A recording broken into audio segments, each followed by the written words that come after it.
This is the Roller and the Stroller podcast. I'm Josiah, the roller, and I was born with cerebral palsy and navigate the world in a wheelchair alongside my best friend Kelly, the stroller. In this podcast, we discuss living with a disability, adapting to surroundings in a wheelchair, and the challenges we face together. We talk about things like going to concerts, traveling, everyday tasks, and sports. But also get into deeper topics like religion, self-talk, medical needs, and some of the frustrations of using a wheelchair. We will give insight on how to enjoy life with a disability and share advice on how to understand someone with a disability. Welcome to the Roller and the Stroller. This podcast is a Sidewall Studios production. Hello, everybody, and welcome back to the Roller and the Stroller. My name is Josiah, and I am your resident roller. And I am Kelly, and I am your stroller. Today, we have a very special guest. Everybody, this is Mason. Hi, guys. Except for not today, because I'm not the only roller. Two rollers. We got two rollies, four wheels. I'm very excited for this episode. So, Mason, we've talked a little about you. In other podcasts? In our podcast, yes. I'm podcast famous then. Yeah, you're Yes. very famous. Excellent. And actually, some of our friends said you should have Mason on our podcast. So Okay. here you are. Here I am. Tell us a little bit about yourself and how you acquired your disability. About myself, I'm Mason, and I'm originally from Colorado. I'm from Denver, Colorado. Grew up in Arvada, went to Arvada West High School, went to UNC Greeley for college, and Go Bears. yeah, go Bears. And, I got into radio, and I've moved all over the place with my radio career. I went to, I started in Salida, Colorado, and then I went to Austin, Minnesota, where Rochester is, the Mayo Clinic, and then I went to Las Cruces, New Mexico, and then I went to Shreveport, Louisiana, and then I finally got back to Colorado, which is where I am now. It's where I always wanted to be. I just had to work my way around the country before I could get back here. So that's me. How I got my disability was Breckenridge, Colorado. I was a big skier, and when I was 18 years old, I went out skiing and broke my back skiing. So I don't think I knew that. Yeah. Dang. Yep. Up in Breckenridge. Up in Breckenridge. So that happened when you were 18? 18, yeah. I was a senior in high school and Okay. went up for a ski trip, and, I was going really fast. I was a really good skier, and went off a drop. Like if you ever watch skiing in the Olympics or anything, they're coming down, and then there's a drop, and then you continue down further. I went off, and I was kind of leaning too far back, so I kind of tilted up, and then I bashed my butt into the ground. And it was April 9th, 1999, and it's spring skiing, so it was icy. And so basically I hit ice. It's called a burst fracture, compressed all of the vertebrae all at once. They smashed together, and then all the pieces of bone shot into my spinal cord and basically paralyzed me. So how old are you now? I am 43. Okay, so you've had it for 25 It'll be years? 20. Okay. It'll be 25 years, April 9th. 25 years. So did you, when that happened, when you fell, did you know immediately that that's what happened? Or did it just be like, oh, my back really hurts? Or It didn't hurt at all. How did you react? It didn't hurt at all. It was really pretty interesting the way it happens, because I don't think your mind goes to, oh, I just got paralyzed. I've been skiing since I was 3 years old, so I'd have tons of falls and really bad ones, and cartwheeling down the hill and falling off rocks and all kinds of stuff like that. I've had things where my shoulder got knocked really hard and my whole arm would go numb. Those kinds of things happen every now and then. Then you get it starts tingling, you get it back, and you're good to go. This, I hit in the seated position, and as soon as I hit my butt, my legs kind of flew behind me or like underneath me, and I couldn't feel them anymore. They immediately went to where I couldn't feel them. But since I was skiing and I was going so fast, my brain goes, I ripped my legs off, because I watched myself hit my butt, and then my legs went behind me, and then I kept sliding down the hill. I went for like probably 300 yards, something like that, sliding. My skis went everywhere, my gloves went everywhere, my hat, everything was just all over the ski hill. And I was rolling, and normally in skiing conditions where you fall, you put your feet down. And you stop yourself that way. You put your boots into the snow. I couldn't put my feet down. I couldn't put my boots down. So I just kept on sliding until I could like kind of grip the snow with my hands and get myself to slow down enough. And then what I did was like, I went to feel my legs because I thought they got ripped off. That was what my brain thought. And I was like, oh, they're still attached. My dad was there. He skied over. He's like, are you okay? And I was like, I can't feel my feet. I guess that's what I told him, was I can't feel my feet. And my dad dropped to the ground, started crying right there in the snow. It was like he knew what had happened. and I couldn't move, couldn't get up, but it didn't hurt. It didn't hurt at all? No, it didn't hurt at all. Not at first. And I don't know if it ever really would have hurt because it's your spine and it's burst all over and there's fractures and stuff like that. What really hurt was kind of the moments later. When your spinal cord gets jacked up, you have all kinds of other things that go wrong because it's your nervous system. So I started having like a hard time breathing, and it was like and then I really started having a hard time breathing, and that started freaking me out because it sort of feels like you're going to die. And I couldn't walk. And so I couldn't walk, I couldn't move, I couldn't do anything that I could normally do, and I'm starting to not be able to breathe, so I kind of thought I was going to die. But it never really hurt. It's an interesting thing because you'd think, busting your spine, shattering all your vertebrae would really hurt, but it didn't. That's wild. Because I was born with my disability, so I've always had it. So it's interesting to hear from the perspective of somebody who's acquired it. Yeah. Somebody who could walk and now is a roller. Yep. A pretty effective roller, if I might add. Yeah, and I'm an effective roller. Used to be a stroller. Now I'm a roller. Baby. What's kind of weird is like, now that it's been 25 years, it's kind of weird that I have been in a wheelchair longer than I have been a walker, because I was a walker, for 18 years, but now 25 years, it's sort of weird. And it doesn't seem like it's been that long at all. It doesn't feel like 25 years? No. If I'm trying to think about it, I feel like maybe 10 years or something like that, but certainly doesn't feel like 25 years. I almost don't feel like I'm 25 years old. You know what I mean? Okay. I feel that way all the time. Where does the time go? It's that kind of thing. It's pretty cool. So what adjustments did you have to make in your daily life after your accident? Everything was different. Okay. Every single thing. First of all, I went to Craig Hospital in Inglewood, and they teach you how to be a wheelchair person. And that's kind of what you do after you get sort of stabilized. Originally went to Denver Health or Denver General, and they put me back together. I had a bunch of surgeries. My surgeries weren't really taking. I was breaking things off, and so they had to go in and, fix it again. But then you go to Craig Hospital, and they teach you how to be in a wheelchair, because it's nothing like a walking person. Even just sitting in your chair.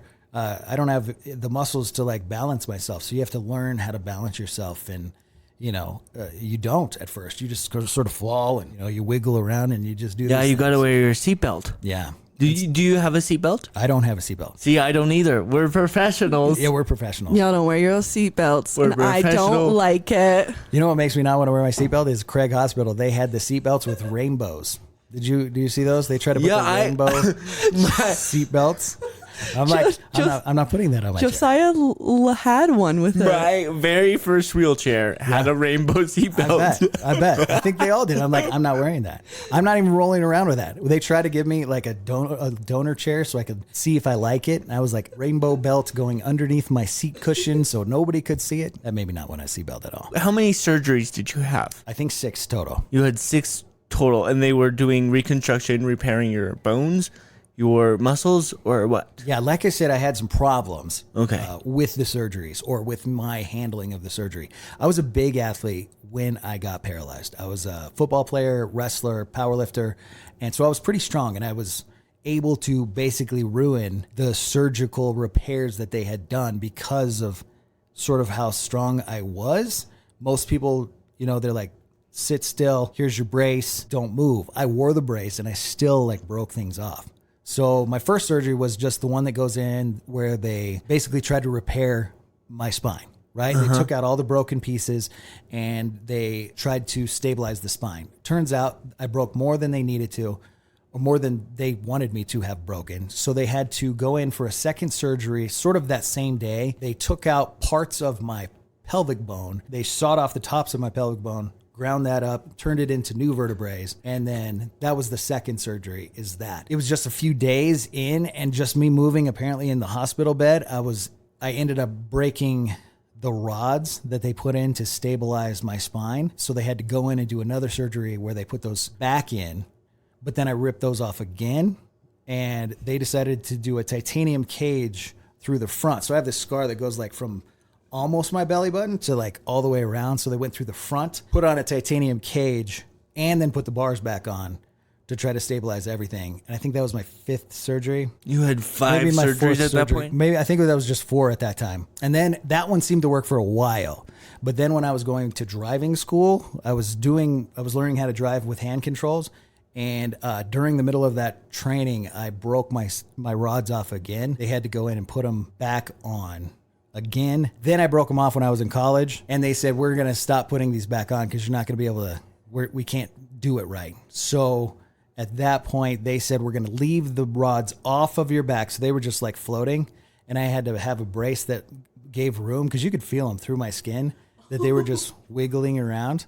So I had a brace with a big balloon in the back, and so it wouldn't poke through my skin, because that was what they were afraid of, was that it was poke through my skin. And then my final surgery was after I was 100% stabilized. I think this was about a year after my injury. They went in for my last surgery, and they took those rods out, and that was my 6th surgery, if I got that numbers right. So you no longer, first of all, I just want to say you were built different. Yeah. And that's why they're like, this is no longer working. Yeah. Okay, that's pretty cool. Just moving, because you want to move, you're but built you can't. different. Okay, I'm built different. You be built different. Okay, first of all, that's first. Secondly, you no longer have a metal skeleton or metal inside of your body. I don't have the rods anymore. Okay, but I do still have the titanium cage, because the titanium cage is what the bone grows through. So when they put that the bone mesh that they made, or the bone paste maybe, to make those new vertebrae, they wrap it with the titanium cage, and then the bone grows through the titanium cage, so it becomes one solid thing that's really hard to break. So it's almost like concrete with the metal stuff that's inside concrete. That's kind of what and that's still in me, because that can't be removed anymore. It's okay, built so into my bones. you'll have that for the rest of your life. Yeah. So how did you do like daily tasks in a wheelchair, like take out the garbage or do the dishes, or how did that change, or things like that? Everything was different. I mean, it's totally different. I mean, learning how to do it, you figure out what's going to work for you. So, I mean, taking out the trash, when I was walking, you just grab it, tie it, haul it around, whatever you do, that kind of thing. But, you can't hold it when you're in a wheelchair, because you got to use your wheelchair to walk. So you're moving around, you have to use your hands. So you learn how to basically use your lap really well. That's what I would say, and I took the trash out probably more often. So it was a less large bag, than like what I maybe used to wait till it was huge bag and then take it all out at once. I try to do smaller loads. You know what I mean? Yeah. And just, you learn how to use your lap probably more than anything. So, I mean, do you have to like hold it in your teeth? I do a lot. Because that's what I do. Yeah. The trash. Yeah, so it doesn't fall off. Yeah, I hold a lot of stuff like that. Because it swings. In your cupboard, they were high up before because you could reach them. Did you have to like lower all of your dishes or your tools or whatever? Yeah, everything. Okay. Everything got lower. I went right to college after I got paralyzed, and, they give you the wheelchair dorm, so we're in like the wheelchair. Because there's only one wheelchair accessible dorm I had like all colleges. It was me and then like another guy, Zach, was my sweet mate, and I think he had cerebral palsy, and he was across the hall. But we had the wheelchair accessible shower, the sink that was really low. Our clothes rods were down low, so we could put our own clothes on the rods and stuff like that. How did you feel about having to make those adjustments, and what have you learned from them? It's a lot. I mean, to me, it's not even about what you really learn. To me, it was an emotional change that had to take place. I was a big athlete, like I said. I won the state championship in football, and I went to the state championship in wrestling, and we were state and national champions in powerlifting. A guy like that thinks the worst thing in the whole world is getting paralyzed. You know what I mean? To not be able to walk again, to not be able to do these sports that you are so good at. That was my life, is what I thought I was going to do. Maybe go to the pros, or, be in the UFC after I went to college for wrestling. And, I thought my life was going to be some sort of sport, and dying would have been better than getting paralyzed. You know what I mean? That was the mindset that I was in before I got paralyzed. But then I got paralyzed. You have to go through some stuff. Some heartache, oh my gosh, this is going to be different. But I would say what changed me is the way that my family and friends treated me when I got paralyzed. They were there for me. I have the best family in the whole world. I have the best friends in the whole world. I had so many people come to the hospital. I was lucky that Craig Hospital is so close to where I grew up. It's in Inglewood. I was in Arvada. I had so many of my friends from school come and see me. You know what I mean? All the football players and the wrestlers and the cheerleaders and, my family was there. And so I had people there all the time. And everybody knew I was a big fan of like Wendy's spicy chicken sandwiches. So people would bring me Wendy's spicy chicken sandwiches and then Mountain Dews. Not sponsored by Wendy's or Mountain Dew, but could be. Yeah, sure. We'll take the sponsor. I'll take it for sure. But, I would have people show up at 10 in the morning with like a spicy chicken sandwich and a Mountain Dew to give me. And then later on, 2 more people would show up with more spicy chicken sandwiches to give me. And you're in a hospital, you're eating hospital food. So I'm like, nah, got this and saving that one for later. I mean, I had so much support and so many people that loved me. My high school even put on a prom at Craig Hospital. They put the whole thing on. They had everybody come out and they were all in their prom dresses and everything else because I couldn't go to the actual prom yet. I was still at Craig Hospital. They did that for me. And were you the king? Yeah, I was the king of the Nice. prom Of and everything course. like that. Of course. It was such a wonderful thing. And I felt that these people gave me that kind of support, that kind of love, that kind of, I don't know, everything in this whole world that if I didn't recover well enough, then I feel like I would be sort of pissing on everything that they did, pissing on the support that they gave me, not making something out of myself because they gave me every opportunity. They gave me all the love and support that anybody could ever ask for, times 10. So I had to make something of myself. This whole being paralyzed is worse than dying, that mentality that I had, that was gone. You know what I mean? I was going to make something of myself no matter what. So I learned to do everything in a wheelchair where I would say better than they would even think that they could. Like because they train you on how to do this stuff. Okay, I can do it that way, but I bet I can do it better. And that way it can be more effective or I can be more natural or, like, I don't know, just even getting in cars. I drive a Dodge Ram. I drive a Wrangler Rubicon and I have a Cherokee Trailhawk, all big cars that I taught myself how to like climb up and throw my half a body into, It's this, I had to learn and I wanted to do better than just get by.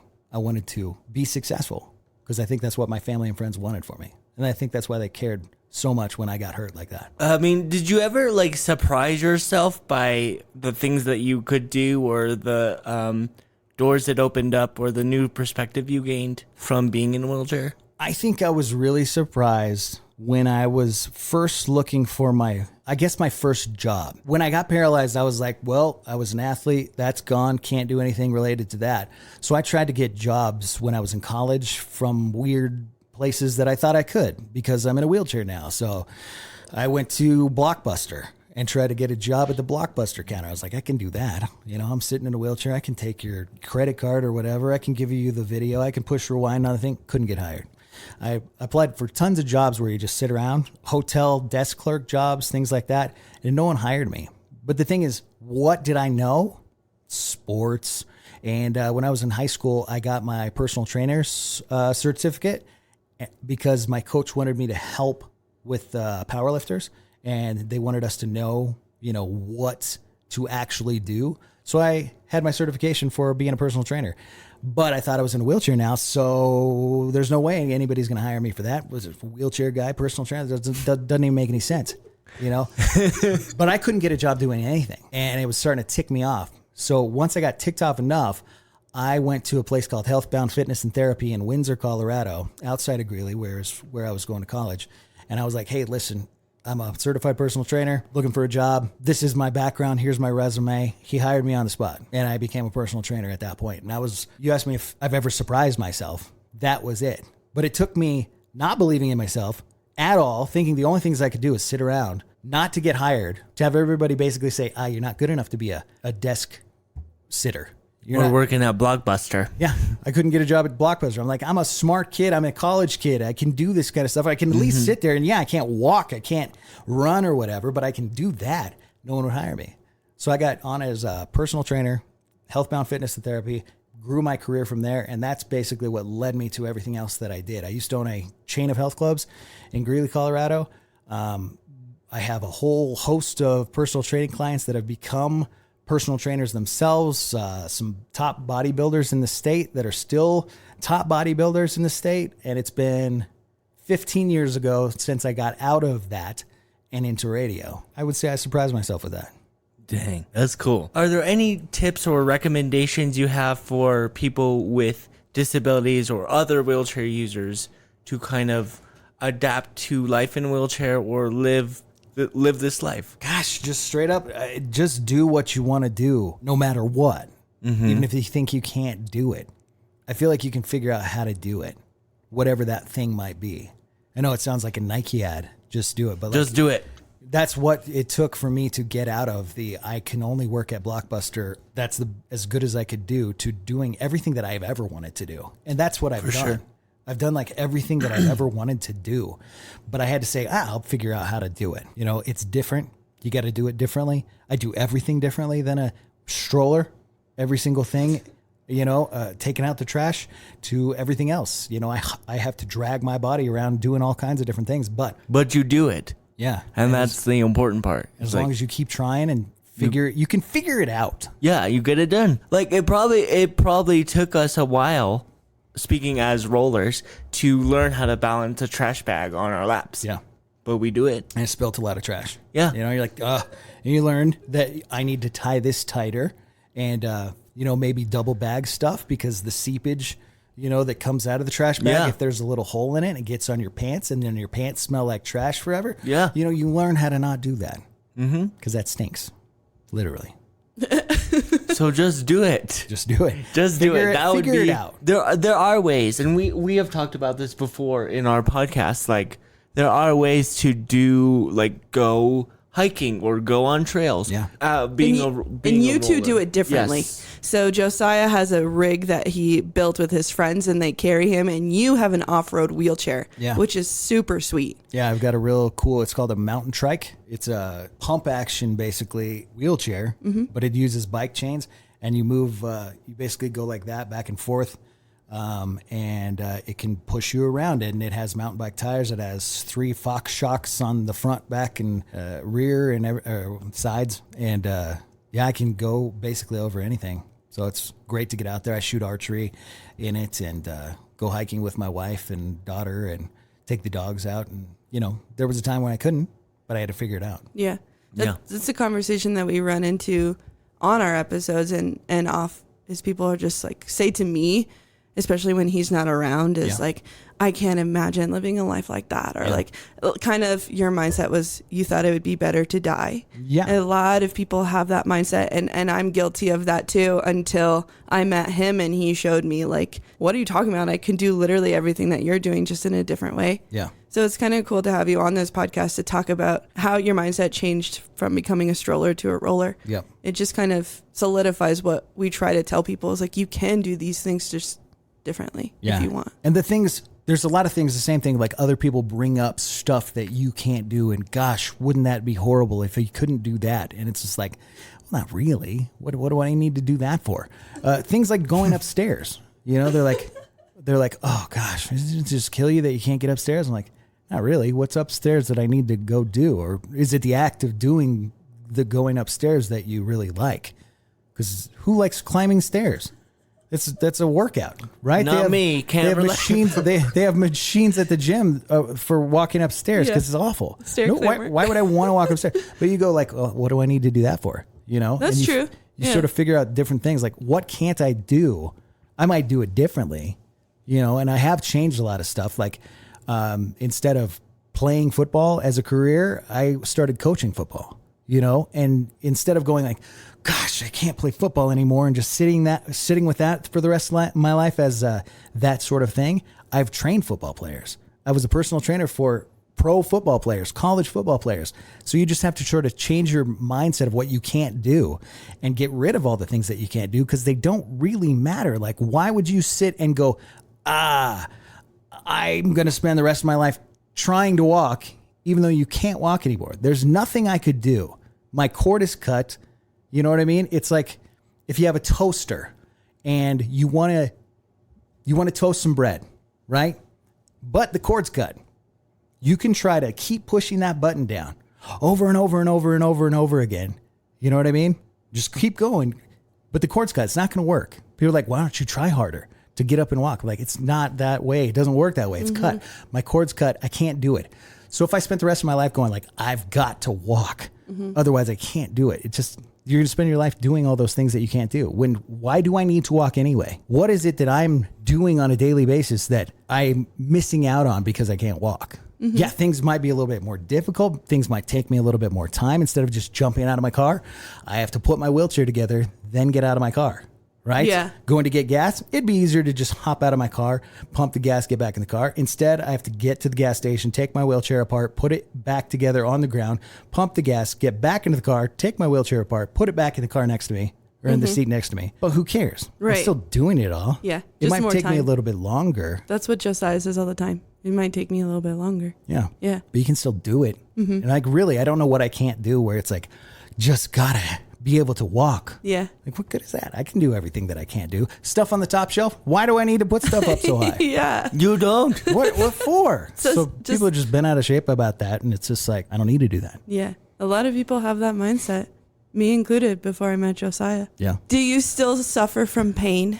Yeah. I get pain every now and then. They call it like phantom pain or whatever. Like Yes. it's pain for no reason. I have that. And I get it in my mid thigh, and I probably get it maybe, I'd say 2 to 3 times a year. And what it feels like is somebody's actually stabbing me with a knife and digging it around. It's like they go with the knife, and then they go whoop, and then it doesn't hurt anymore. Yeah. Yeah, it's terrible. Yeah. And you'll probably see it. We've only worked together for a little while, but Yeah. you know, It's horrible. I've never seen you have pain. I've seen him sometimes have a little bit of pain a few times. But I'll wince really bad because it really is like that, and it catches me off guard because there's nothing wrong, and then I get that nerve pain in my thigh, and it's just, and like I have to just sort of endure it until the fake knife comes back out of my thigh. oh my gosh. How long does it last, usually? Seconds, but it Okay. feels like a long time. I would say, the long ones are maybe 10 seconds, 15 seconds. But I mean, for someone digging a knife into your thigh for 10 seconds, it's Terrible. It's a long time. That's terrible. feels like a long time. So do you still ski? Yeah. Okay. So do you have your own ski or do you get a guided tour? I used to have my own ski. I sold my own ski. Now I don't have a ski, but I was living in New Mexico and Louisiana and Minnesota. Oh, okay. And so I didn't need my ski. Yeah. But Okay. I'm pretty sure I want to get out there. My daughter's getting into skiing now. I do a dual ski. You like it? A guided tour. guided tour. I'm going back skiing this year. Winter Park? I'm going to Copper. Copper. Cool. Yeah. Yeah, we're going to Copper. Yeah. It'll be together. Yeah. Right. So Rolling and strolling. we did an episode on stupid questions. Okay. People were come up because Josiah used to work the front desk at where we used to work, and they would come in and be like, "What did you do to deserve that?" Or kind of like you said, "You're not trying hard enough to walk," or what happened to you? And these are random people, and they were super rude. And there was a time where he kind of had to hold me back from like losing my mind. Okay. So, do you have any experience with that of people just like not knowing boundaries? Probably. I don't think I've let them affect me too much to where they're too memorable. I have had people that are like, why don't you do rehab? Right. That kind of thing. Yeah. It's just like, I did do rehab. And, I talked. No, I did. like they think, because you see it in movies where somebody got paralyzed. Yes. Right? You're right. And if they do enough rehab, their legs start working again. Exactly. And it's the same thing with that toaster. You can push that button down over and over again. It's not plugged into the wall anymore. It's not connected. My legs are not connected. It doesn't matter how much I try, it's not going to work. It's just like this. Like, make it roll with your brain. Yeah, right. So they say that kind of stuff. What? And that's it. Like this. Hang on, guys. Hang on. I'm going to get up. Yeah. I'm going to get up this time. 25 years I've been like this, Yeah. but you're right. I didn't try hard enough. I didn't do enough rehab. Like, it just doesn't go. Yeah. It just like this ball is not going to go. You know what I mean? You got to figure out a different way to move that ball. I often think about the mindset of people like that ask us those kinds of questions like, oh, this must be the moment. You are thinking by asking me that question that this must be the moment that I'm going to get up and walk. That I was waiting on you to tell me that all I have to do is pray harder or try harder. Yes. Yeah. I'll get up and walk. Yeah. We had a series where a guy, I don't know if you've listened to it, it's called The Religion Recording. Okay. Where a gentleman approached Josiah Josiah asked if he could record the conversation, and the guy was like, yeah. And he basically said, your faith isn't enough, and that's why you can't walk. Yeah. And it's a wild conversation. Yeah. So I don't know if you've experienced anything like that before. Yeah, a little bit, depends on kind of the church that you go to. I'm a very strong Christian. I was born Lutheran, born and baptized, confirmed Lutheran. I was actually a youth pastor was my first job. I was a youth pastor at First Congregational Church of Greeley. And then I went to the Vineyard in Greeley, and I was a youth pastor there. I've spent my entire life with my faith and teaching people about faith and teaching people about the Bible and all this stuff. And you know what? I still haven't gotten up, and it's not that I didn't try enough or something like that, or I've prayed, and especially early I think I had a lot of people praying for me and wanting the best for me. And the thing is, the prayers maybe didn't get answered the way they thought, like, oh, Mason's gonna get up and get, but they prayed for the best, you know what I mean? And I actually do think my life has been the best, and I really don't know what it would have been like if I didn't get paralyzed. It would have been a very different life. I don't know what it would have been like, but this life is awesome. It is. My life is You sick. get to hang out with us. Yeah. You get to be on the world famous podcast, The Roller and the Stroller. I know. Are you ready to be podcast famous? Oh, absolutely. I've We been have waiting for 11 this my whole listeners. life. I've been waiting for this my whole I think life. it's up to 20 now. Okay. What is your favorite thing about being in a wheelchair? Or being a Favorite thing wheelchair. about being in Or a being wheelchair. Being a wheelchair. With what I do for a career, I'm a morning show host on a radio. Cat Country 95.1, go stream it. There's a lot of people who try to be different, and I feel like I maybe am that without doing a whole lot. You can stand out, right off the bat. Does that make sense? Yeah. And I don't know if that's really what you're saying, but I don't take it as a bad thing. Like, there's a very good chance if you see a guy in a wheelchair at the gym right now, it might be Mason in the morning. Right? Oh, yeah. Or at the King Supers getting a turkey. And so people say it to me all the time. turkey? I do Facebook and YouTube and stuff like that. And, you'll see my face. But for a radio profession, you usually don't know these things. But these people know I'm in a wheelchair. They see me in places and it stands out. And so I don't have to stand out as much or do silly things as much as maybe some other people do. Sure. Just because I'm in a wheelchair and you notice it and you see it. And to me, that's not a negative thing. The fact that people notice me or see it. I am weird. I look different because I'm in a wheelchair, and I take that as a good thing as opposed to maybe what people would think. Who would win in a race? You or Josiah? I'd kill him. I agree. Sorry, you are my best friend in the whole world, but I told you when I met Mason that he was super speedy, and I think that I would put my money on Mason. I'm a speed demon, and I'm competitive. However, Josiah's been in a wheelchair longer than you have. Yeah, you have. No, how old are you? 20, almost 29. Almost 29. Okay, so you do have me beat. I was thinking maybe you were under 25. So Okay. I got 25 years experience. I think you got 29. You got me on experience. it would be very interesting. You both if are very competitive. Yeah. You're both very competitive. And I'm so stubborn. Yes, he is. I'm so stubborn. Did you see his face when I said I thought you would win? He's pissed off at me. He's going to bring it up later. I know he is. No, I had a feeling you were going to say that because that's honesty. Honestly, your I would bet opinion my is. money on Mason. Sorry. That's fine. Mason. Yeah. Do you have a musical recommendation to end this episode? To end the episode, Thank you for being on the Roller and the Stroller podcast. Yeah. Thanks for you. having me. Thank you for joining us. Just any song at all? Or Any something- Any song at all. Something we're playing on the radio? If it's really important to your life, maybe choose that one. Something Or important to my life. How about Limp Bizkit's Rolling? Limp Ooh, Bizkit's that's Rolling. a good one. What do you think about that? The Isn't only that rolling? Oh, rolling. Yeah. Rolling. Limp Bizkit. Fred Durst. Mine is going to be Swerve by Papa Roach because you guys be swerving everywhere. Nice. And mine is Ridin' by Chameleonaire. Yeah. And featuring Crazy Bone, Bone Tongues and Harmony. Yeah. Okay. That's pretty good. That's pretty Rolling Dirty. good. Okay. Rolling Dirty.